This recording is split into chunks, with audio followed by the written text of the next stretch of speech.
Já, então, o Divino Nome, livro de Om Spasila Bhakti, Bibud Badarnik Shamaraj. Hare Krishna, Krishna Krishna, Hare Hare, Hare Ram, Ram Ram, Hare Hare, Hare Krishna Swabhakta Dhara, Bhajana Gyano Dhanena, Matchitam Shodaya. Ó Krishna, por favor, conceda-me o conhecimento sobre teus serviços por meio de teus devotos puros e permita que eu purifique a minha chita. A quarta palavra, Krishna, no Mahamantra, nos ensina a prestar serviço sob orientação e abrigo dos devotos puros do Senhor Supremo, as almas autorrealizadas. O contrário, pensamos que estamos servindo, mas na tentativa de promover nossa fé, acabamos por ofender os demais. Isso ocorre, por exemplo, quando promovemos nosso guru ou a instituição de nosso guru, enquanto ignoramos ou minimizamos outros. O serviço genuíno é aquele que agrada a Krishna.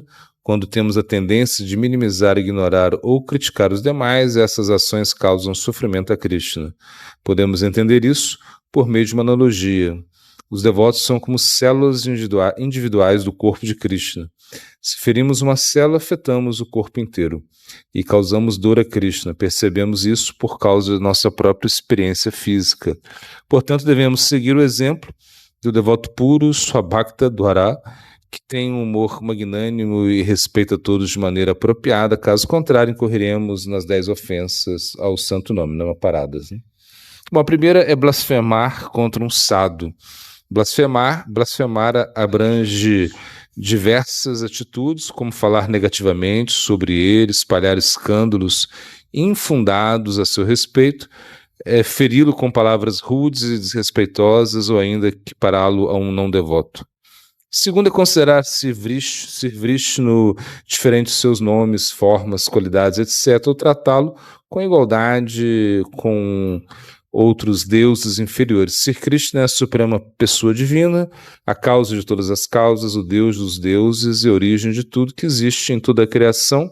Ele que delega aos demais deuses seus poderes específicos. Sem a energia do Senhor Supremo, todos os outros deuses e deusas são impotentes. Assim como o homem passa pelo ciclo de nascimento e morte, os seres elevados de planetas mais altos também estão sob influência do tempo. Sri Krishna está além das influências do tempo, do nascimento, do crescimento e da morte.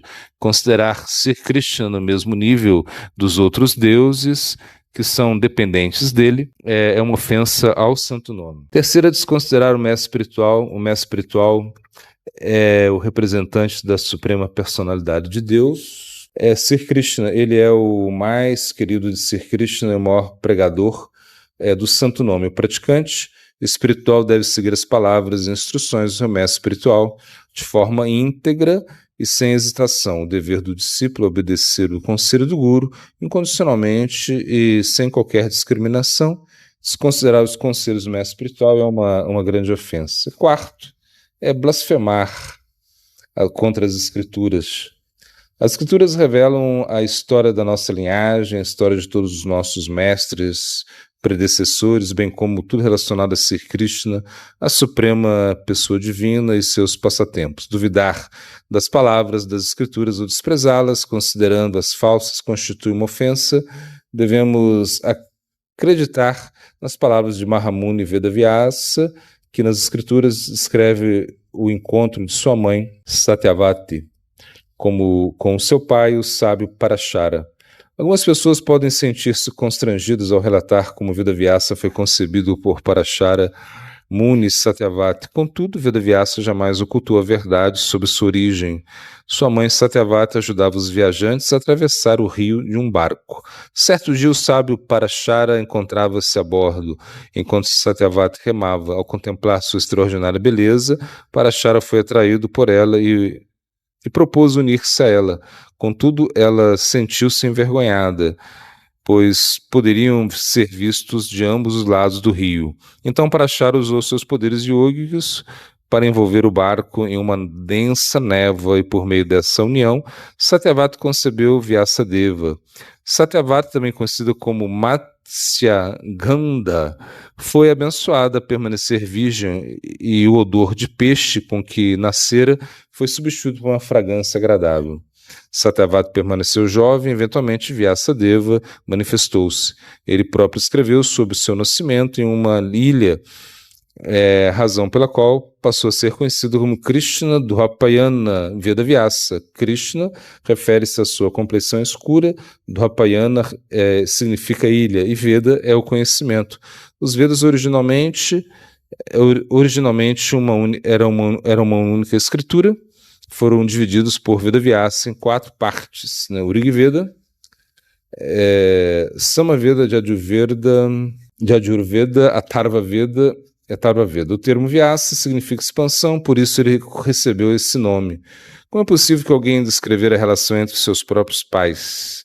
Vedavyasa também narrou como Satyavati casou-se com o rei Shantanu, com quem teve 2 filhos, Chitranghada e Vichitravirya. Chitranghada foi raptado e morto por um Gandharva, enquanto Vichitravirya não tinha o mesmo vigor físico, vindo a sofrer de tuberculose. A esposa anterior de Shantanu era Ganga Devi, e eles tiveram 8 filhos, um dos quais é Bhishma Deva. Posteriormente, Satyavati pediu a Bhishma que providenciasse o casamento de Vichitravirya.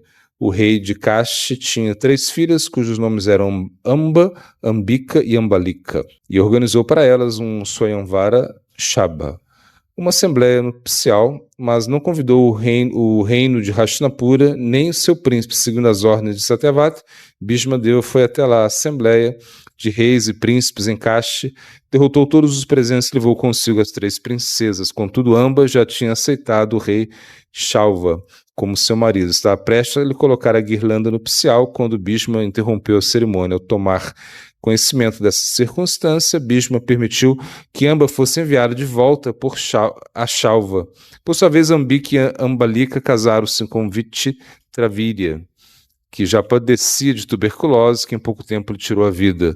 Satyavati então solicitou a Bhishma Deva que desposasse as 2 viúvas de Vichitravirya, a fim de dar continuidade à linhagem real. Entretanto, Bhishma recusou-se, pois estava comprometido com o seu voto de celibato. Diante dessa crise dinástica, Satyavati recorreu ao seu filho Vyasadeva para preservar a sucessão. Por meio de sua bênção, Ambika e Ambalika concederam cada uma um filho. Assim, Vyasadeva cumpriu o desejo de sua mãe. As 2 rainhas deram à luz a Dhritarashtra e Pandu.